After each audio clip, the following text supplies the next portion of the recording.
We're supposedly starting, but I realized that fine, we're just gonna record this way.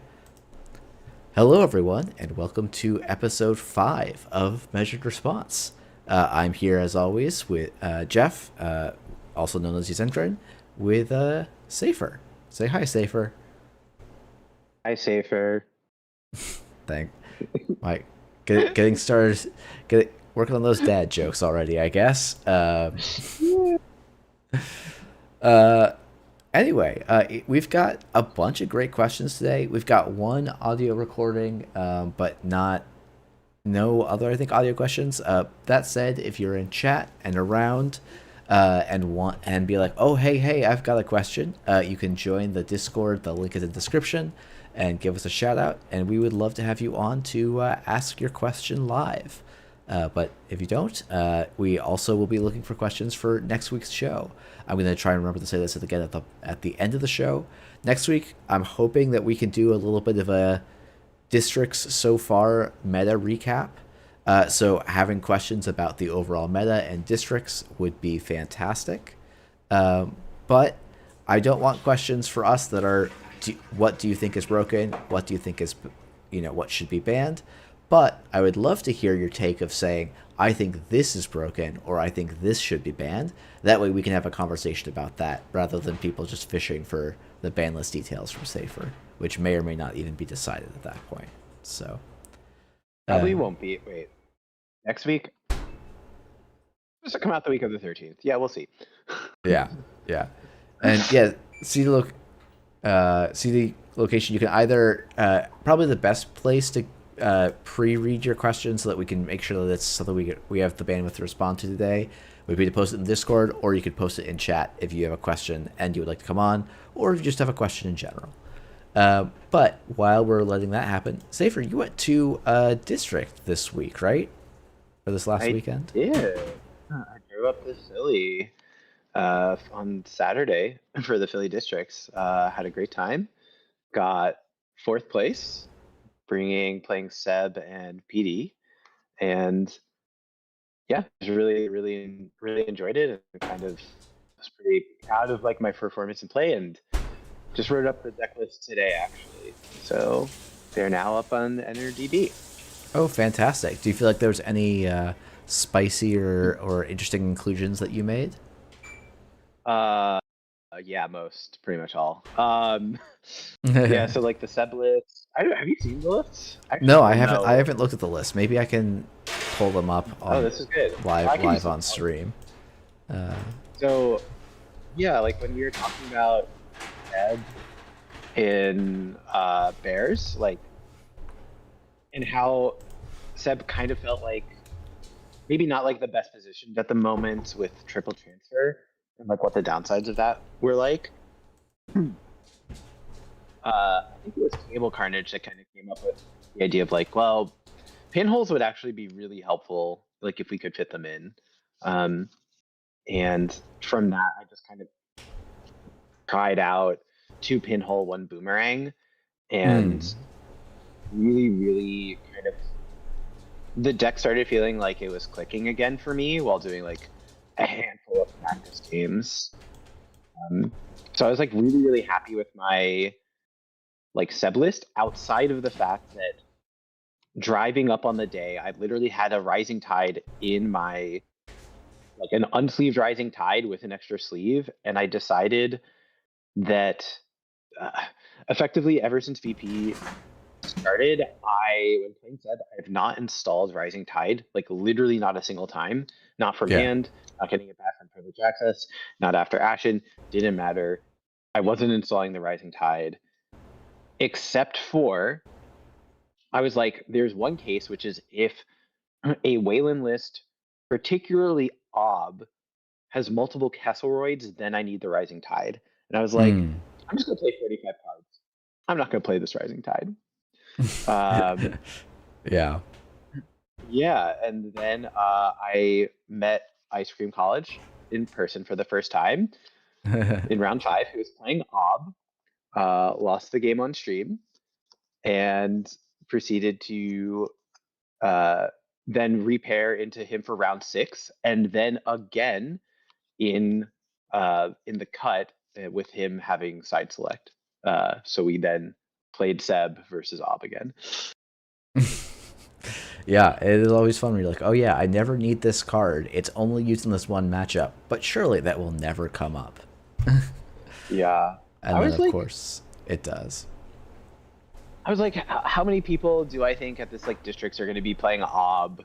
You know, I was like, I know, B Blum will be there and be playing Ob, but I don't think anyone else will, right? Yeah, That's okay. Yeah, I probably should have warned you that Beeblum has there's a good cadre of quite good Ob players out there, at least from my experience. What, last year I think. Yeah. Yeah. Cool. I know. I made a choice. I lived with my choice. I'm comfortable with that. I'm proud of my play, and that's far more important. And then you also have Money Gun PD, and it looks like for you, it's like, from your screenshots, like Worm Reception as like the big kind of spicy include. Well, yeah. So, okay, the story of this is like, go sign up for playtesting, because playtesting can go tell you interesting things about the game a lot of times. But for playtesting, like a little while ago, like maybe a month, 2 months ago, something like that, I needed to prove that a deck concept worked by just installing a piece of ice at the beginning of every turn. And I went, you know what? Worm Reception can do that, and I can even ice it and have it do that reliably. And I started getting really impressed by just installing an ice at the beginning of every turn. And so that inspired me to try that out for PD. And then I showed that concept to Not Again. And then Not Again kind of, ran with that and then posted it in Scrubs. And then Leah picked up on that and then made the list her own, like solely focused on Worm Reception. So the list that I brought is not focused on Worm Reception, but is focused instead on Wage Workers. But still uses Worm Reception because it's like nice Worm Reception, on turn 1, 2, 3 can frequently be what like gives you the extra click per turn to make like a really strong game. Yeah, that makes a lot of sense. I don't know if your mic is coming in and out or if your internet's coming in and out. You are coming, at least to me, in and out a bit. So I might just try and make sure you're staying kind of on top of the mic. Double check but yeah, I do think that's the Worm Reception in that context is interesting, and just kind of being, I immediately think, I'm like, oh right, it's because we need to get the like ASA ID back in play, right? And like getting that extra click of install, like, I always think of like, oh, you need to get the DRES to make Worm Reception good, but no, just getting a click to install, as long as you can draw, is pretty darn good. So this is a neat list. I'll definitely have to check it out. And a lot of fun. So, combo lines are hard. Yeah, that's all I have to say. Yeah, the combo lines I feel like in this deck are definitely a lot harder, just because of the Flood the Market being a double. I think is a pretty significant restriction on that makes the combo lines more complex. So yeah, we should talk about combo lines at some point.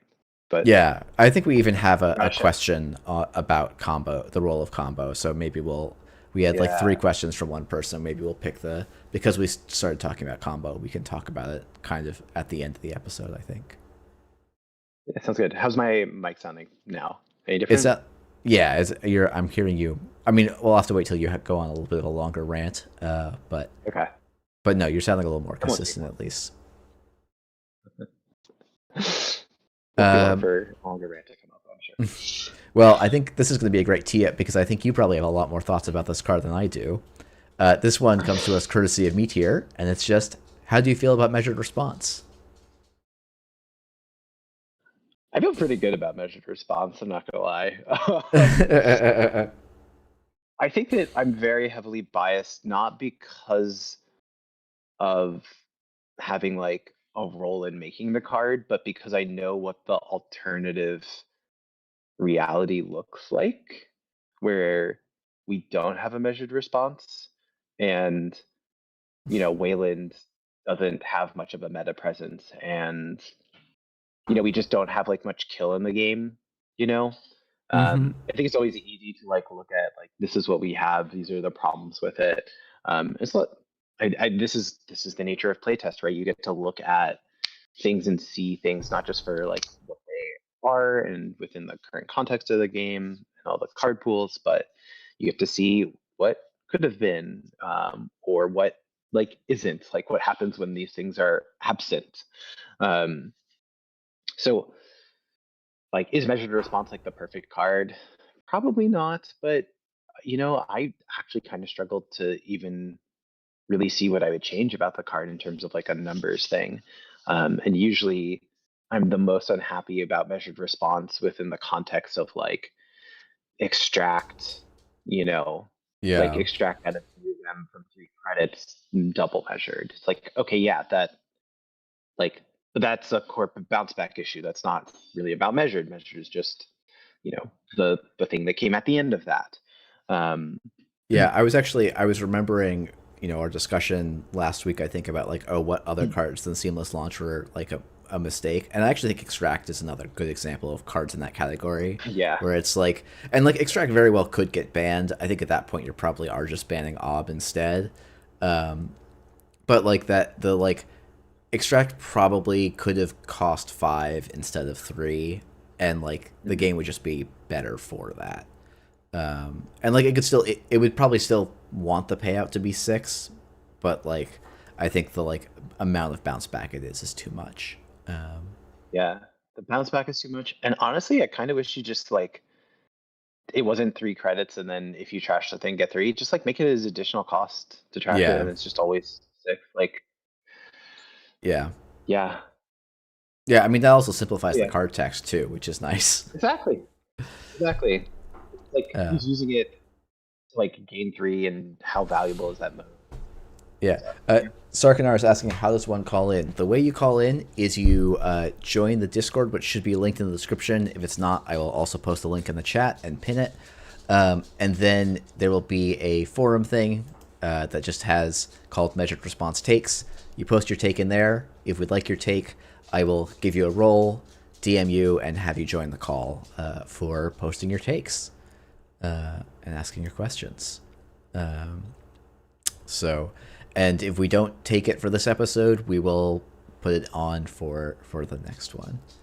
I guess I also want to give a couple thoughts on measured response, and I'm going to assume that this was about the card and not the show because it seems a little early to do that navel That's gazing true. That's 5 episodes in.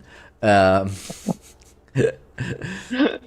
the thing you talk about, like, oh, Wayland, like, seeing what the game looks like without measured response, like, that was most of Elevation playtesting, basically. Like, the card, it took a lot of different forms, and a bunch of them have been talked about in the article, but, like, so many of them just made it like, oh, you actually kind of can't play Wayland. And there was, like, I remember being on, like, a call of people that were, like, I'll call them self-serious playtesters that were just like, yeah, Wayland has a bunch of good cards, but it's just not going to be any decks. And like, genuinely, I think measured response is the thing that has made Wayland a competitive force. And like, I do actually mean Wayland, not Ob, even though we've mostly seen it out of Ob. I think they're, maybe we will see this in a future ban list. I will be sad if it is the case, but like, I could see a world where like Ob gets banned, but you just play Nuvum and you just like you're just like, okay, I'm always gonna have the measured response threat, and that's gonna be the kind of game plan. And I also like measured response is kind of interesting. To me, it does feel a lot more like Sea Source Scorch than I think I was expecting it to, based on my like playtesting and reading of the card. And some of that is just the particular meta that runners are in at the moment. But I also was someone who didn't hate Sea Source Scorch, and I think like yeah. it's I actually like its play patterns more than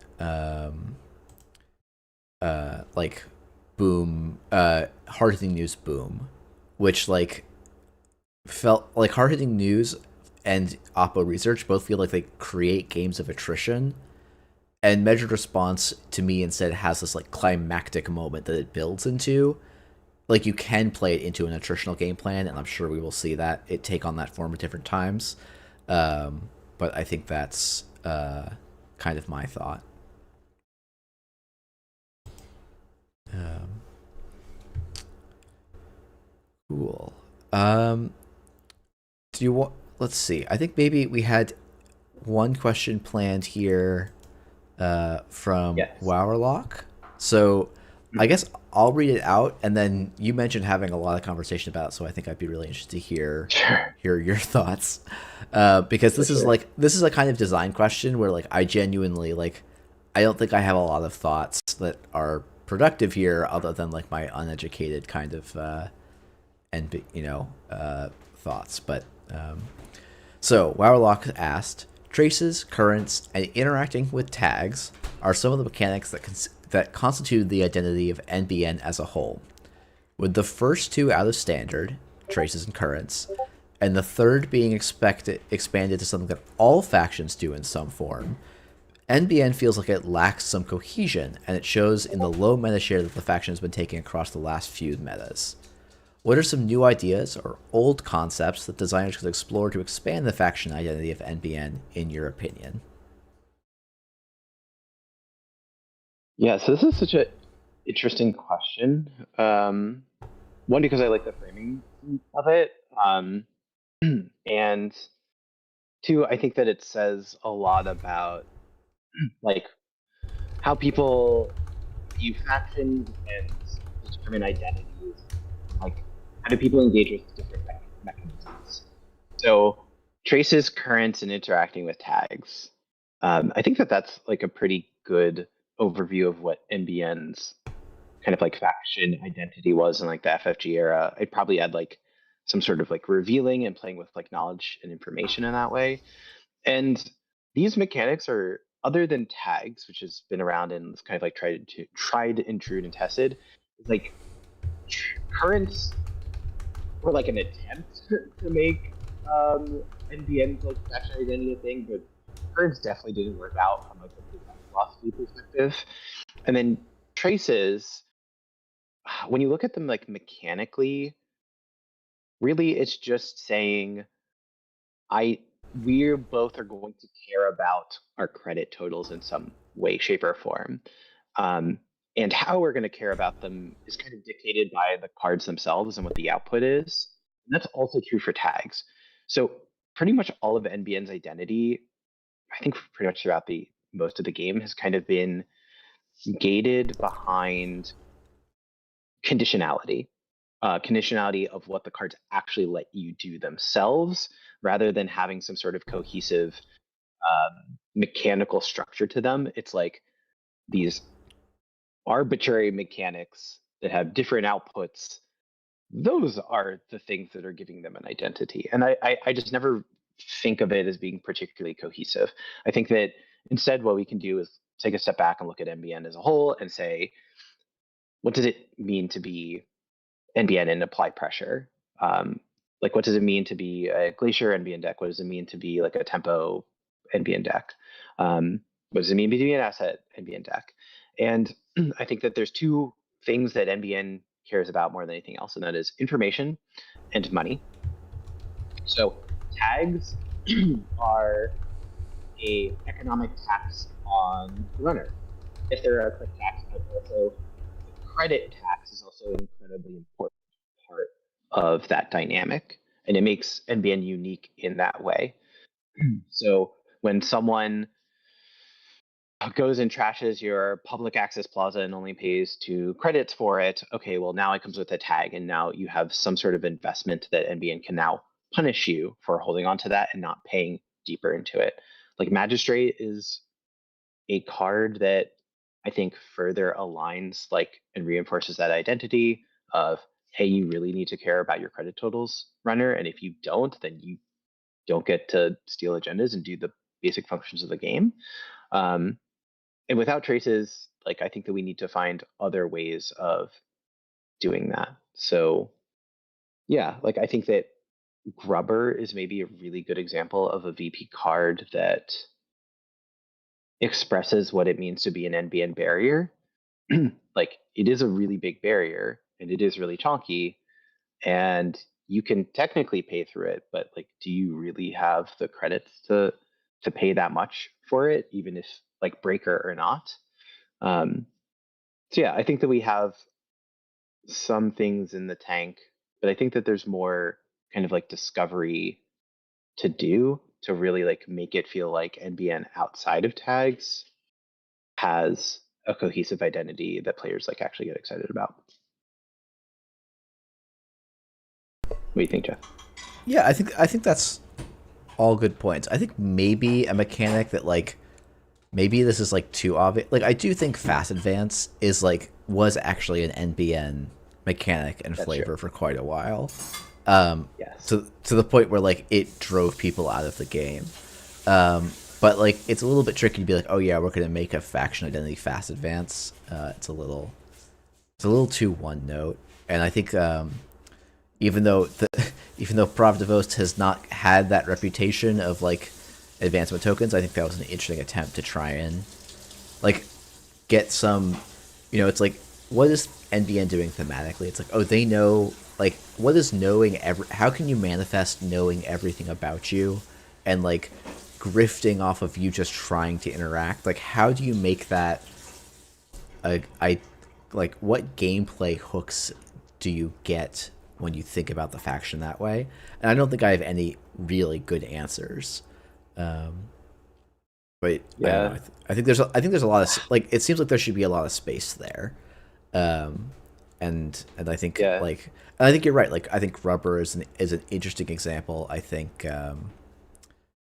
Uh, I think magistrate's another one. So yeah. Yeah. I think one of the interesting things is we had a call from someone, I think it was last week, was talking about NGO front and how they missed NGO front. Mm. And when I think I asked them a clarifying question, they're like, I miss playing it out of NBN with Bologna because I wanted to like tempo like check the runner. And I'm like, yeah, without Bologna, NBN is missing a lot of the like, you need this many credits, like you need your credit total must be this high to ride this ride, Hmm. uh, kind of flavor. Um, Cool.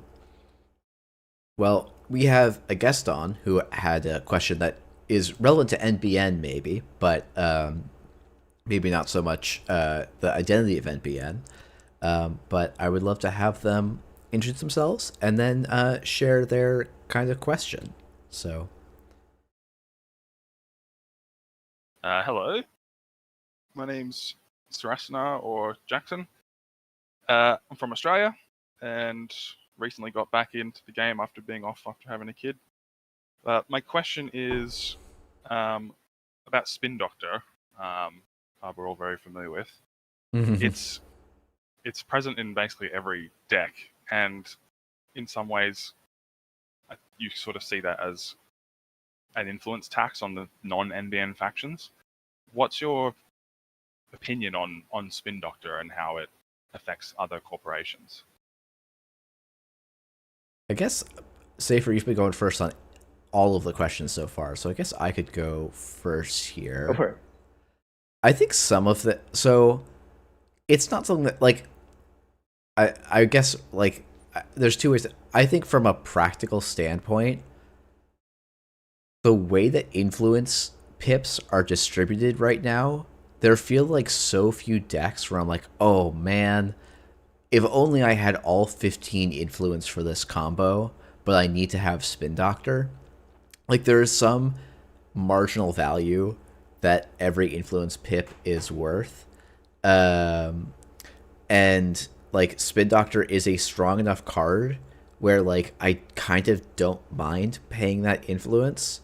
Like in an ideal world, is Spin Doctor instead a either a neutral card or like not just an NBN card? Probably. I think there's actually some real problems with making every faction have a Spin Doctor level card unless you like actually faction lock them or make them prohibitively influence expensive. Um, but I guess it's like I think there's a version of the game where like it's very very painful that basically every other corp has 12 influence.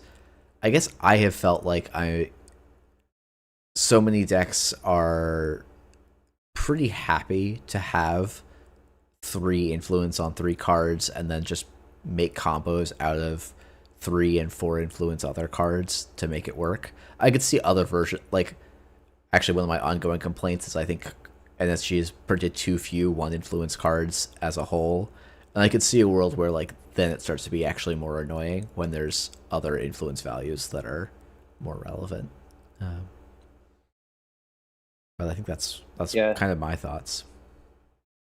I think the influence shout and like the general increase of like 2 and 3 cost influence cards, I think does somewhat naturally make it feel less awkward when most of decks are working with 12 influence, because 3 copies of 3 copies of a 2 influence card is 6, and then 2 copies of a 3 influence card is 6. So there are like some like natural breakpoints. You also have, you can play 3 measured response and exactly 3 spin doctor in Alco or something like that. So it still ends up like working out, but I do think some of it is just like that the game has been built around this concept for such a long time that we're kind of used to it. Um, and I think it would be really like it is one of those things where if I could like snap my finger and just make it so that Spin Doctor was, let's say, a neutral card that cost no influence to all corporations, I'd probably snap my fingers and do it. But like, wow, would the ramifications probably be large if it happened overnight. Um, Decks getting like 3 additional influence probably does increase their power level quite a bit, or just increase the specific combinations of cards that make like a brand new archetype that could or could not be healthy for the game.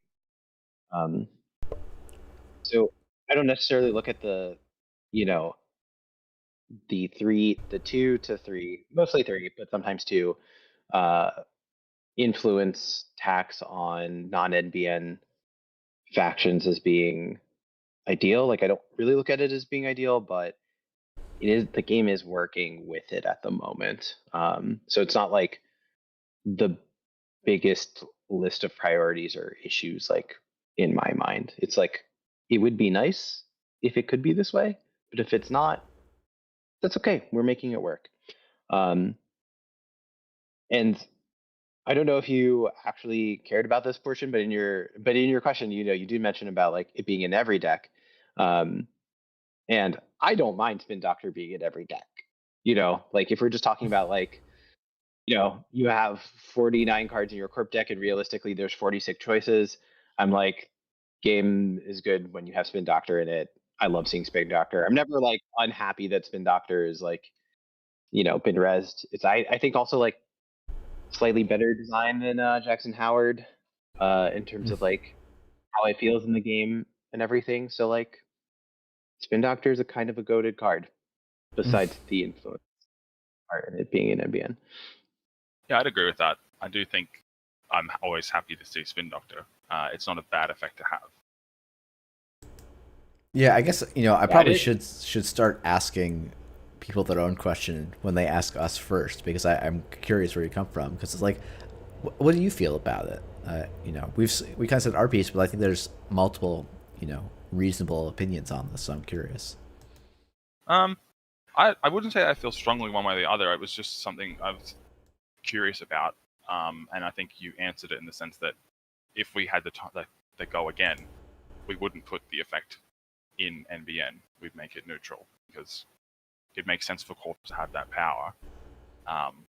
And yeah, I don't have any problem with the effect appearing in most decks. I guess I was a little curious as well about what it means for NBN having that, like not having to pay the tax. I suppose maybe less so than I know that I actually said what does it mean for a non-NBN corpse, but it's the game is fine.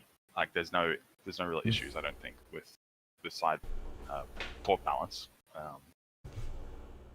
but it's interesting to think that NBN just gets that effect.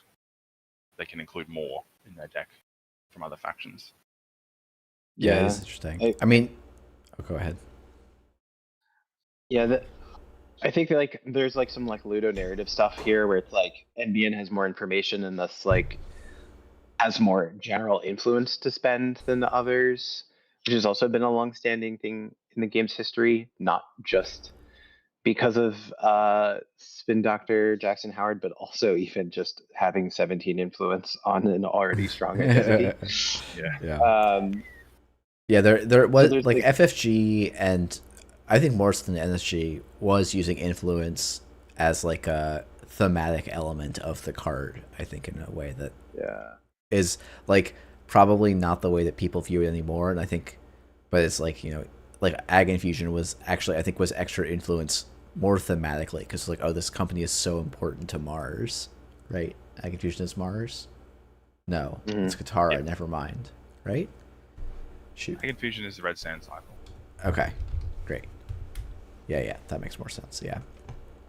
So, I don't know. It's an interesting difference, and yeah, how do you make that? You know, the media faction having connections to everyone. Everyone wants to be on the good side of the media, and the media has connections to everyone. Like, how do you represent that in the game? And like, I don't think it influence is like the best tool for it, but it's sort of an interesting fallout. I guess I will also. It's been long enough. I think I'm allowed to talk about in like. I think when Gateway was being designed, like I think there was an intended cycle of Hansei Review and government subsidy as like your gain 5 credits for 1 influence, and Spin Doctor and Sprint I think were supposed to be your like 1 influence fixing thing. But Sprint got kind of hammered because during Gateway playtesting you could be playing like VLC Asa. And when you gave that deck even more draw and like influence free like hand management, it was just kind of completely busted. So I think that's like part of why Sprint came out so undercooked relative to Spin Doctor. Now I have to go look up what Health Sprint was before. Now I'm so curious. There was a version of Sprint that was shuffle back up to 2 cards. Which was a big like I actually think is probably the difference between Sprint seeing no play or the amount of play it currently sees, which is not none, right? But sees play in a very narrow range of decks versus, or maybe it was like shuffle back 1 or 2, like it was 1 or 2 rather than always 2 was like enough to make a difference on how that card felt to play. So yeah, I could totally see that. Cool. I have one other thing to add here. I'm going to try to do it quickly.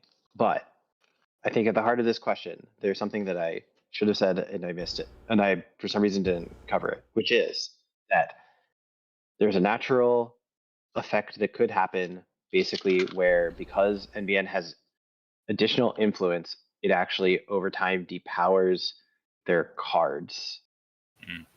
Because they have access to like the best of other factions cards and a little bit more. And so like the natural ecosystem and like just general balance of the things ends up being the way that you compensate for having +3 influence is through like their cards being generally weaker. I'm not saying this is a thing that we intentionally do. I'm just saying that like this is a lot like a logical train of thought that I don't see any logic. Like I don't see any like logical holes in this, and it feels like a thing that would happen. Well, you would see it through testing, right? You would be doing your testing, and Spin Doctor isn't costing them extra influence, so they're performing a little bit better. So you think, oh, we'll just tune down some of the cards a little bit. Yeah, I mean, I think it's like I think Safer's point is kind of like it's not that like, oh, you're going to be when you're doing that, the way you're going to experience that in game is like, oh man, this NBN deck is smashing, so let's tune down the NBN card, not the other influence, because we want that other card to be good in that faction. So it has to be good in that faction, which has this restriction. But you're not going through all of those steps of the conversation, and it's like, oh, it has to be good in that faction, and the reason it's it needs to da da da da da. Like it's actually this like very long like chain of, oh, it's because of this, because of this, because of this, because of this, and it's very easy for, because you're going so many links down the chain, for there to be enough cloud that it's not clear that it's because of Spin Doctor being in faction, right? Yeah. And it might be that like, hey, we're making that connection now, but actually it turns out if you made Spin Doctor neutral tomorrow, like the NBN's actually fine. Like it's not the power that NBN has is because of Spin Doctor, whatever, right? And it's a little difficult to know without really doing that A/B test what the causality is there, or what the like, it's like, oh, would Magistrate be 4 credits if Spin Doctor was neutral? I don't Right. know, right? But it's like it's very hard to draw a line from A to B there, I think.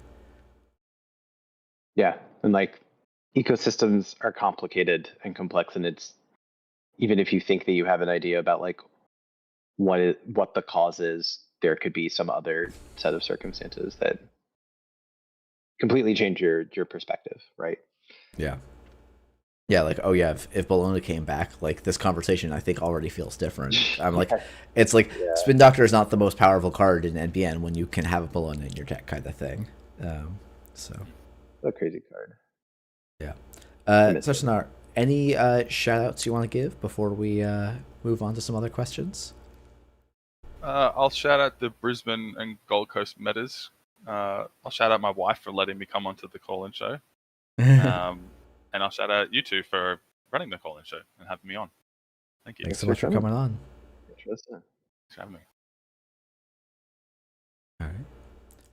Fantastic. All right. Well, we've got a couple more questions we wanted to hit. This Yeah. question comes to us from RG Delato. And it's, I'm going to read, the short question is, what is your thought process regarding the startup format? The full paragraph here is, I have a lot of love for startup and sometimes preferred it over standard due to the stronger design cohesion, but I often wonder if its existence actually hurts the game more than it helps, both because it fragments an already small community and because I assume it's not really possible to design cards for both standard and startup simultaneously, but I'd love to hear if that's not the case.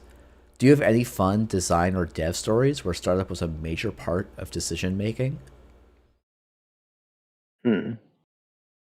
A lot of things to tackle Yeah, here. there's a And I there's a don't lot want of to take different parts of that too long question. on this. Yes, there are. But I mean, generally speaking, I like the startup format. I don't actually play it myself, but I'm really glad it exists, and I think that it's a good thing for card games to have multiple formats in general.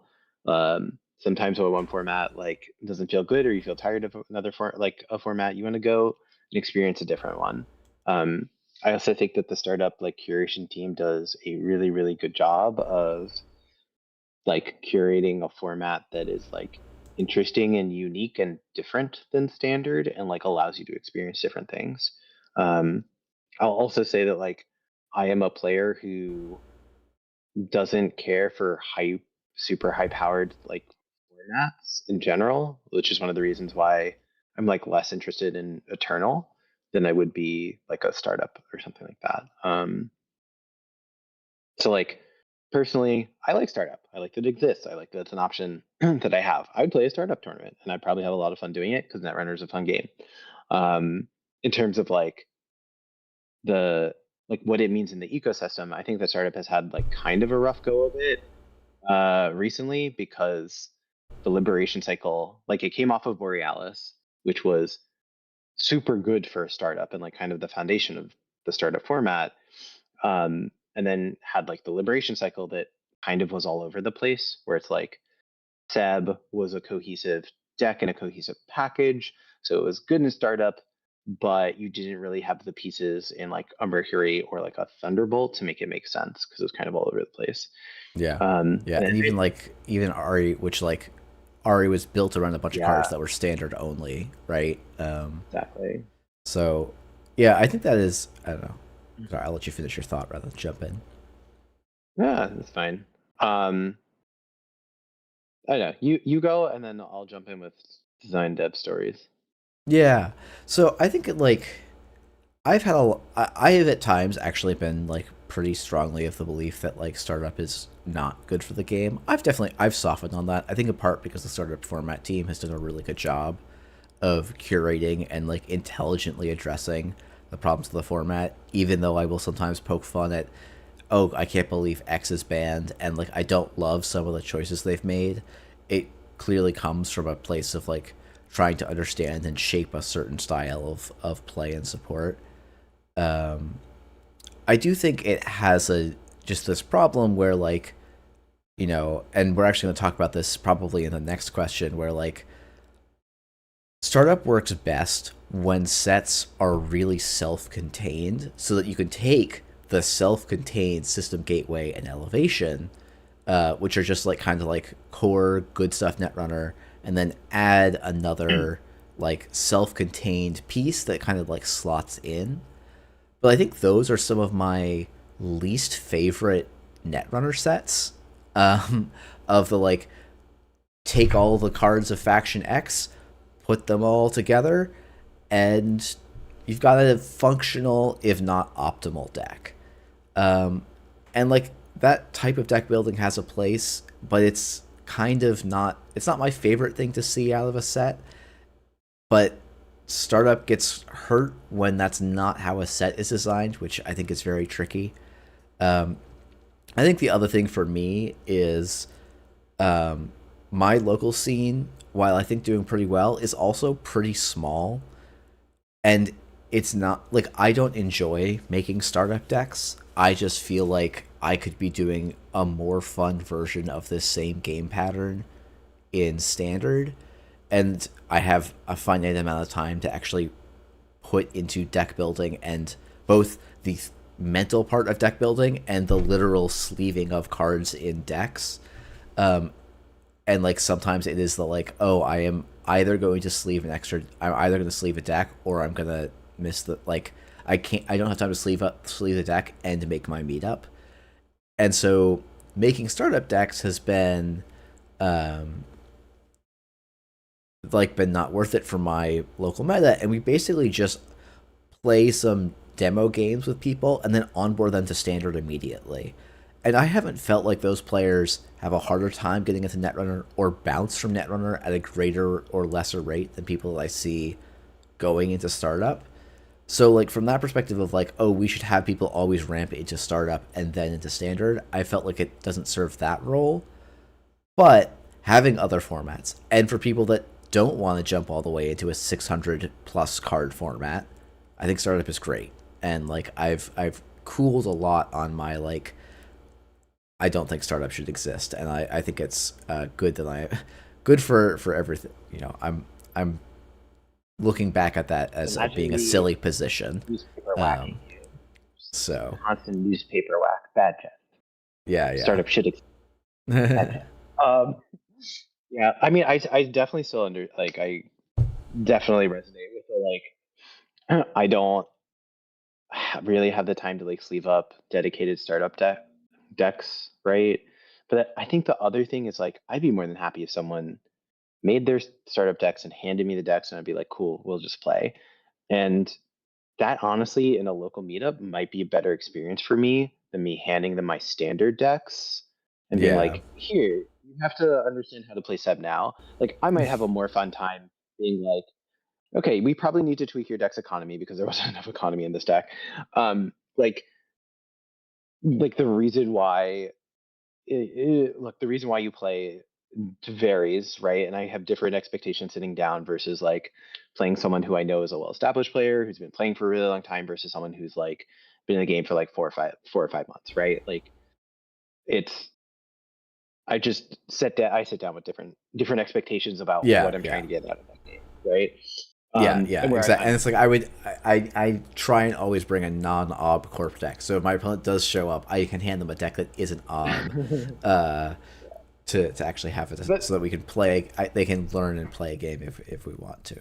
So right, and that's why it's like if someone else brought the starter decks, I'd be more than happy to like play their decks yeah, effectively, right? And so yeah. it's I like think that's it's a a fair startup, point. right? In that format, so it's um, hitting on a little bit of like the design decisions and the balance between like startup and stand up and what to prioritize and whatnot. I think that like effectively the accelerated rotation that happened made it harder and harder to like try to support both formats because effectively like standard needed a lot of attention and a lot of specific attention and needed it in a way that did not make sense for startup. So we kind of had to make some like hard choices there. But I think that basically it is possible to have a set that is not as self-contained as Borealis was. Like we can be somewhere between effectively like Borealis and VP in the sense Mm-hmm. of like you can have a set that is like somewhat cohesive and like does provide for a pretty decent startup format, but still has like these robust card options that, you know, breathe like life into like older archetypes that is really only focused on like standard and stuff. Like I think there's basically ways of doing both of these things. But mostly I think like we were thinking about it on like a card to card basis, right? It's like this card is targeted for standard, or this card is doing X, Y, or Z in startup, or this card is doing X, Y, Z in Eternal.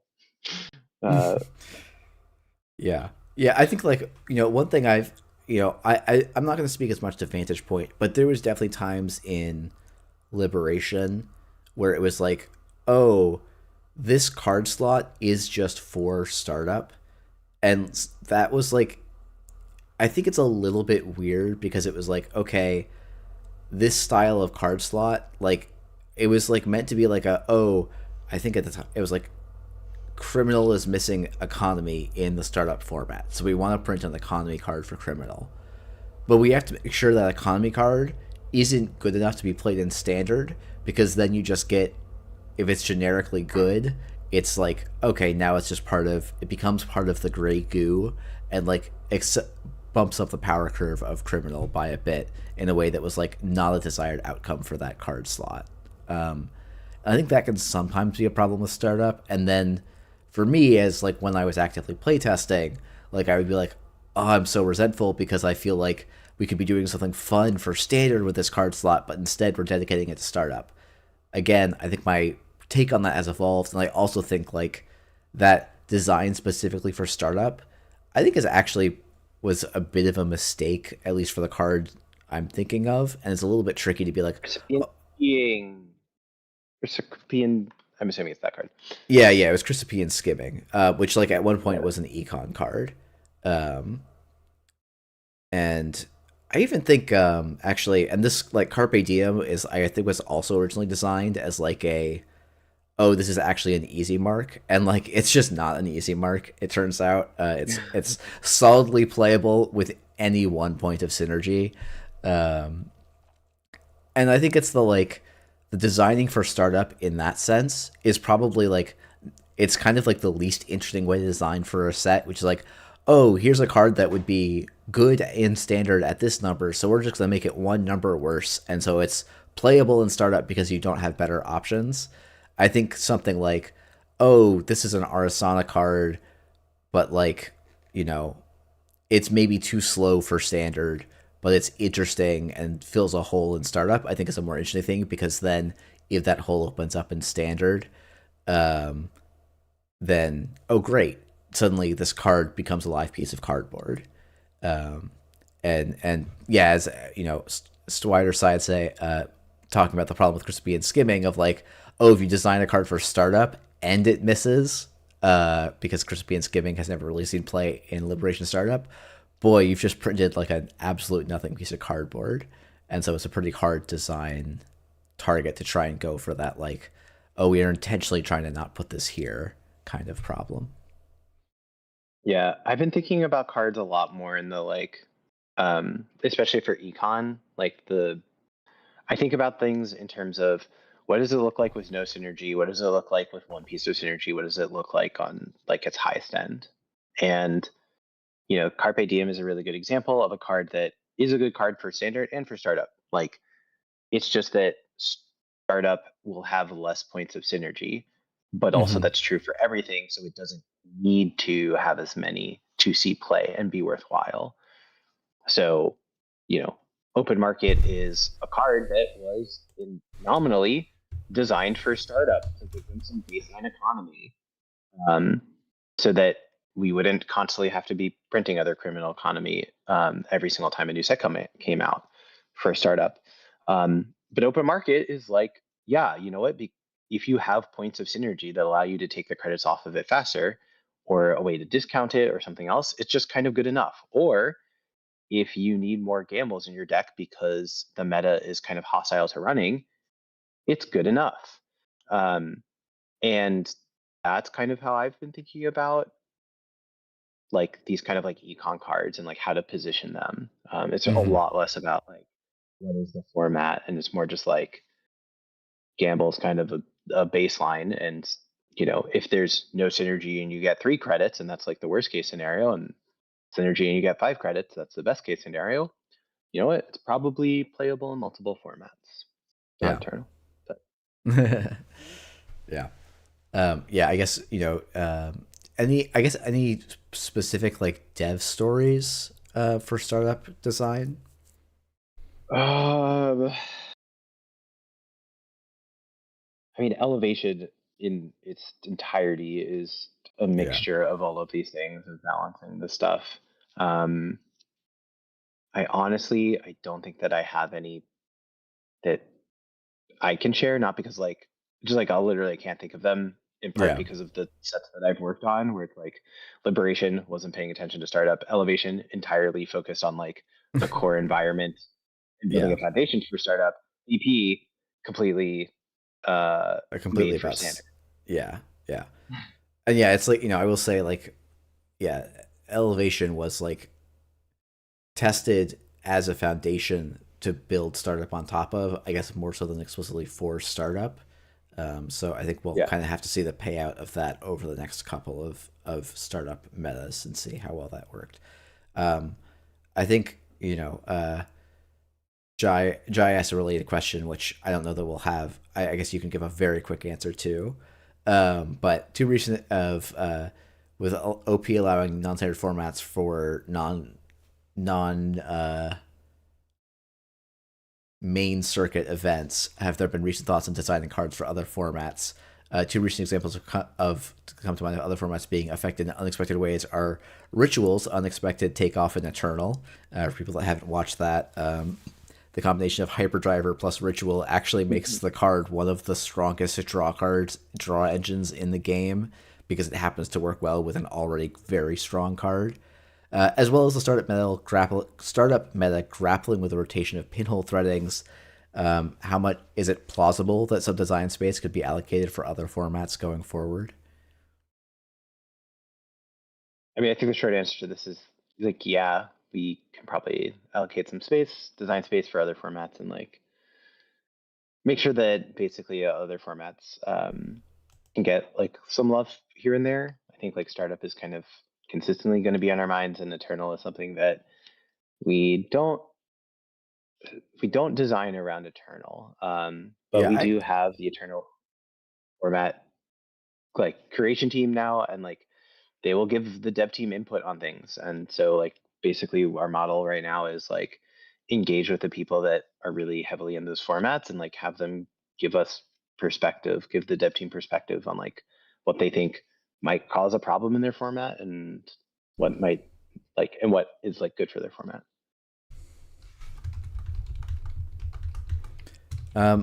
Do you want to hit the question from Evil Brenner? Should we push that off for another week and just finish up with the combo question, because we're starting to run out of time?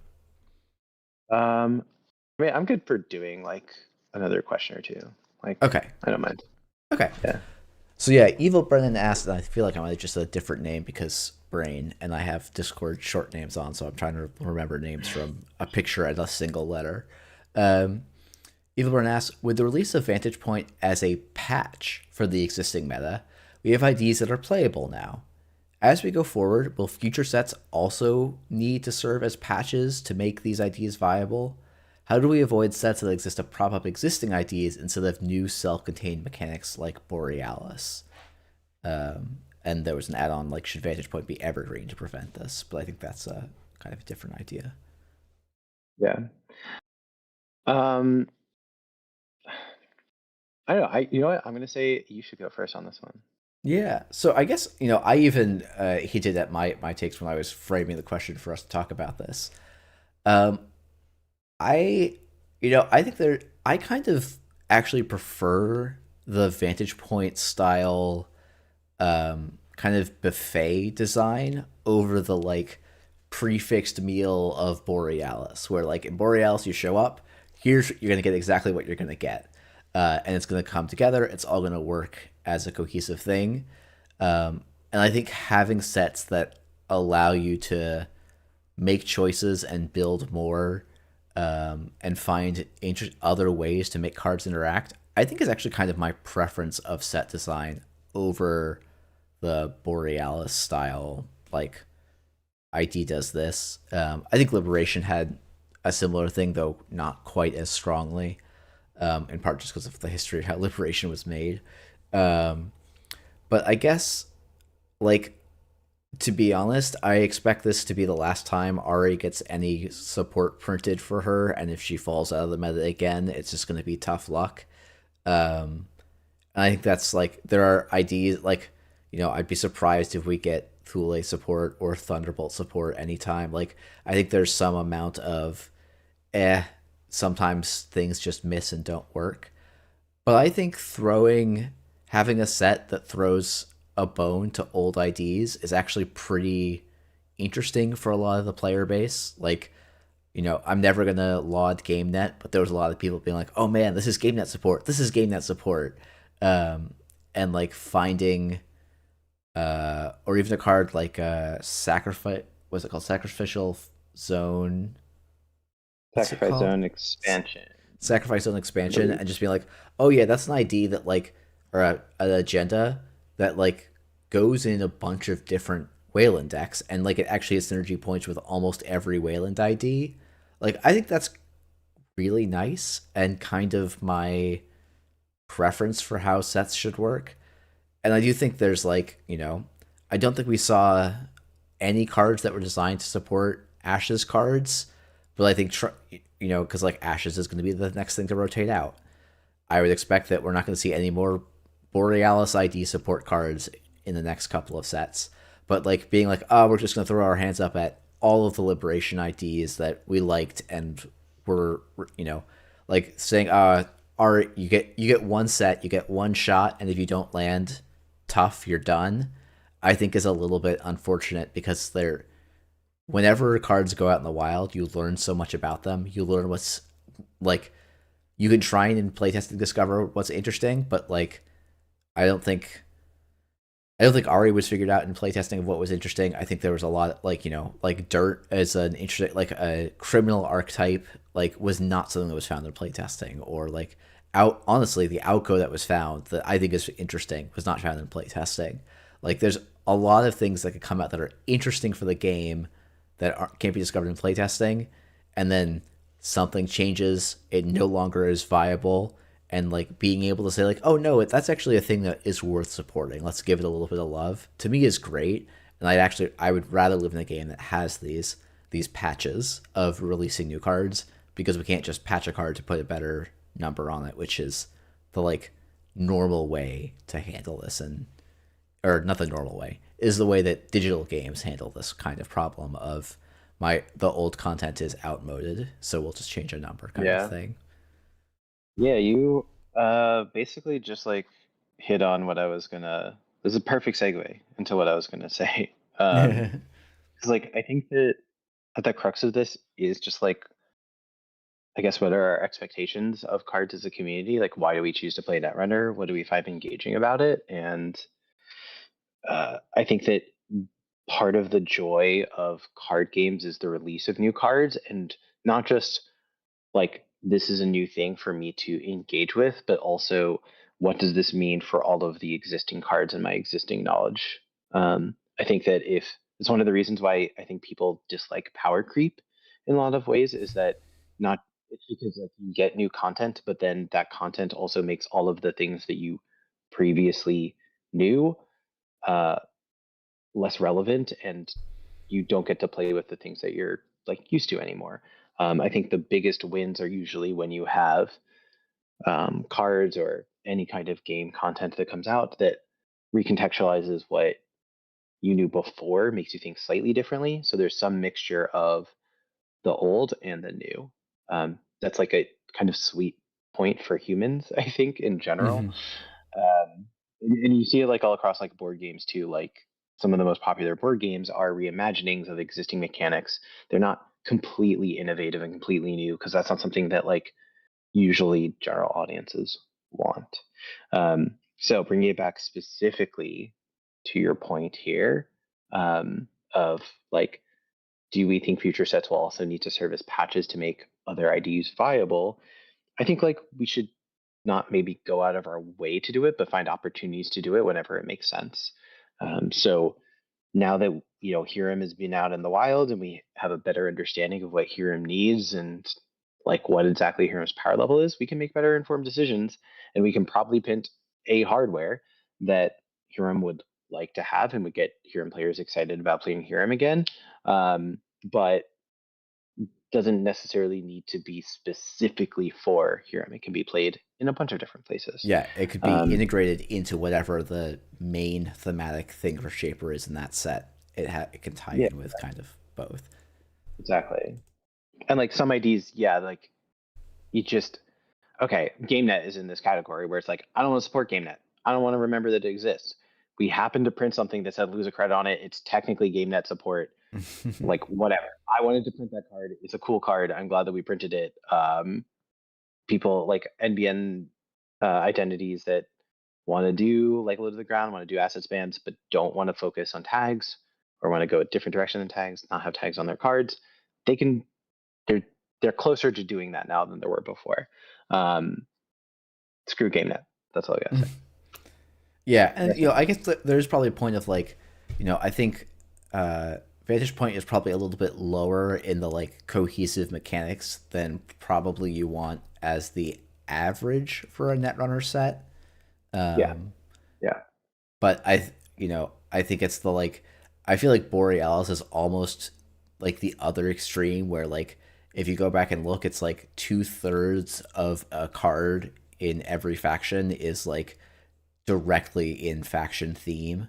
And I think that's probably a little bit, and then it's like a lot of the other ones were like still kind of meant to support it, maybe just without the keyword kind of thing.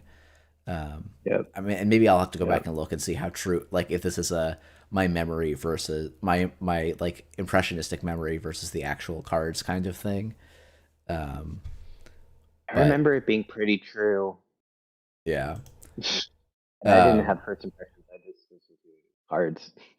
yeah, but it's I think it's I think the thematic, Vantage Point by necessity, I think was less like new mechanic focused than support standard, and so probably there'll be a mix. But I think always having cards that can look back and give old things new meaning is like I think a really good thing in design. So yeah.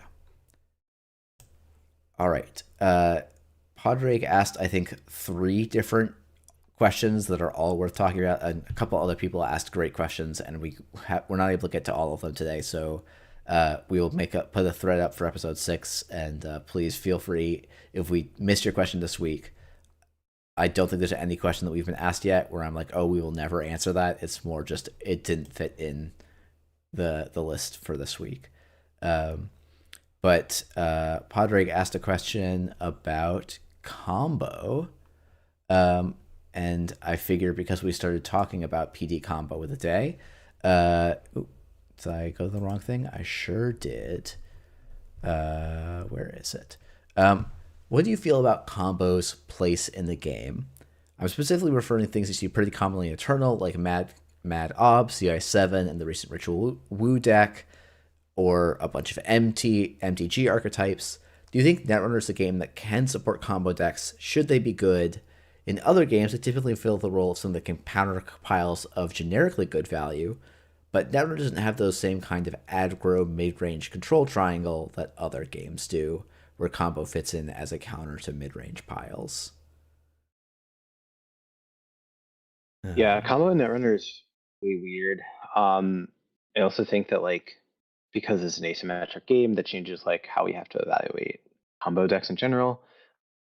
Runner combo decks are kind of worse for the game than Corp combo decks because of the nature of things.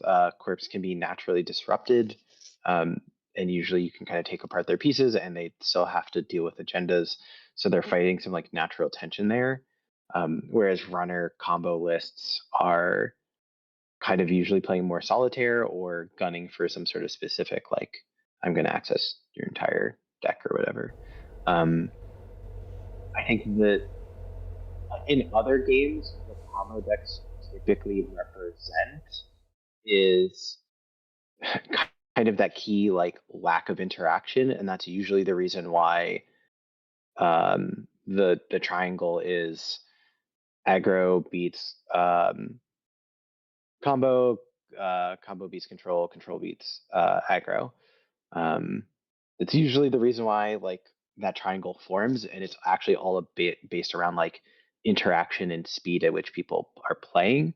And so when we're looking at like the scoring 5 points in a turn combo lists, or see, I like like actually scored a 7 kind of like corp lists, if they're actually good in the meta, I think my question is like, what is the runner doing that is forcing the corpse to like go to a less interactive um like game state? Like what is it that is causing this happening? Yeah, um and potentially the flip side, like, oh, if this is actually really consistent, is it our runners lacking a ability to disrupt a yes, combo in some yes, way? yes, yes, yes. Because like CI7, I think is like famous for basically being nearly uninteractable because it was like, oh, they basically just have two R&Ds and you have to hope to see points on, you know, take your 18 with a big asterisk on that 18 number accesses and hope you can get lucky. Whereas like, I think the combo PDs right now, which totally can score 5 points in a turn, like they usually do require board states, which does mean the runner has points of interaction. And it might, I don't know that combo. I do think combo being good is usually a sign in Netrunner that something has gone off balance, either because corps don't have other options, or because runners don't have any counterplay. Because I think, as I think about like other games, like one of the biggest distinctions in other games is like in many other games, like aggro in other games, like if you play an aggro deck, you are choosing a tempo of the game. In Netrunner, I actually the game almost has a self-regulated tempo because it is built around agendas which have an average frequency in a deck, and then we usually give corp some control to make that actually a little bit slower than the current average. But like games in Netrunner have like kind of have a clock where they will kind of always go a minimum distance, assuming like the modal kind of draw. And so I actually think like, and that's very different from a game like MTG where it's like, oh, if you're an aggro deck, your goal is to get 20 damage and 9 cards, and then the kind of control triangle is okay. I just need to be able to outlast that, and then I will get the rest of my value from drawing the rest of my deck. And then like combo is kind of like filling in that circle. So it's like about choosing the speed of play. And in Netrunner, I think it's almost like it has its own. It kind of has an inbuilt clock that makes this like triangle a little bit less relevant. Along with like, yeah, runners kind of are naturally just control by definition in a way. So I don't know. I think it feels like combo has a little bit less of a place for those reasons. Yeah, agreed. Cool. Well, apologies for doing a bit of an odd rant there. I don't know. I'll have to think about that more and see if I fully believe in that game speed thing. Um, but yeah, I think we're gonna cut it off there. Once again, next week I think we want to try and do a here's what the district season has looked like so far.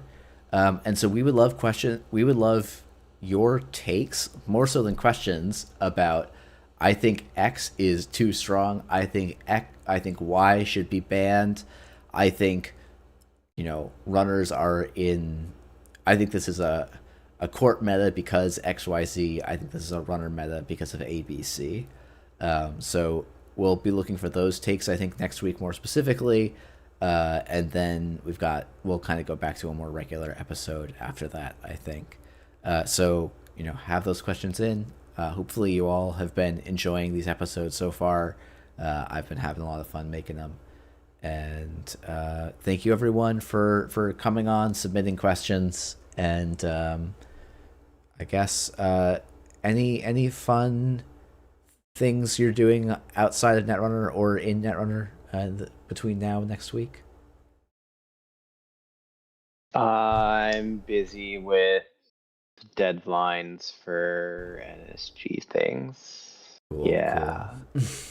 that's most of my focus right now. Oh, I should probably do my thing of like, I have NSG things I should be doing. One of those should probably also be plugging Worlds. Worlds tickets are announced. You should go and buy Worlds tickets. Or if you want to volunteer, you should apply to volunteer. You should do that soon, because in the next week or so, I'm going to start going through, and when the deadline closes, that will be it for volunteers. I think it's at the end of the month. And I'm going to try and write to people with their assignments very, very promptly. So if you want to volunteer or if you want a ticket for Worlds, now is a great time. I think we are approaching about 50% sold out, which is fantastic. I'm not as worried about selling out this year compared to last year because we have options to expand the space. But you should still buy your ticket, get the fantastic early bird stuff, and you can also get a really nice beanie, which with some Corp faction logos. So definitely check that out. And yeah, I think that's it for me. So thanks everyone for tuning in, and we'll see you all next week. Bye, Safer.